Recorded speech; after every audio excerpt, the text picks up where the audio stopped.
lu quelque part un jour qu'il y avait Giacometti qui, lors d'une triennale à Milan, je pense, était attendu par son architecte sur son stand. Et il avait une dizaine d'énormes socles sur son stand. Et il arrive, alors son architecte est complètement énervé, qui lui dit « Mais enfin, Giacometti, qu'est-ce qui se passe?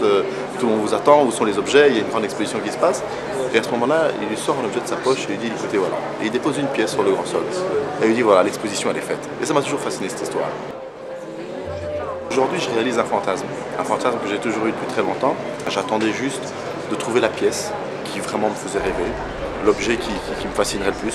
Ce type d'objet qui est présenté aujourd'hui est l'objet de rêve. Est l'objet de rêve du marchand, du chercheur, de l'anthropologue, du collectionneur, du musée. J'aurais jamais pu imaginer un jour pouvoir acquérir une pièce comme ça.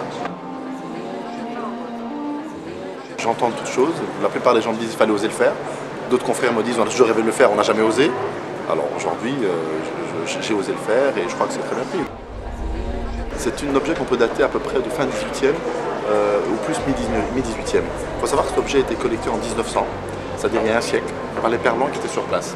Offert quelques années plus tard, un monsieur qui était là, qui était qu'on a appelé communément l'oncle Lucien, qui était sur place et qui travaillait pour la Régie des eaux, qui était chimiste. Il est tombé amoureux de cette pièce, on lui a offert, il l'a gardée jusqu'en 1930 dans sa maison au Congo, l'a ramenée en Belgique à ce moment-là, l'a gardée jusqu'en 60, quelques temps avant son décès, l'a offert à son neveu, qui l'a gardé pendant 50 ans. C'est un fétiche qu'on a communément appelé le fameux fétiche à clous, qui était appelé sur place le Nkonde, Nkonde qui veut dire fétiche à clous, tout simplement. Et c'est un objet qui est un objet de protection. Contrairement à ce que les gens peuvent imaginer sur ce qu'on appelle le fétiche, beaucoup de gens ont encore cette idée du fétiche qui attire le mal. Celui-ci, contrairement à ce qu'on peut penser, est fait pour se protéger de tous les maléfices, se protéger des attaques possibles. Et chaque chose, chaque fétiche, chaque clou que vous voyez qui est mis là, enferme un proverbe, enferme une demande, une question.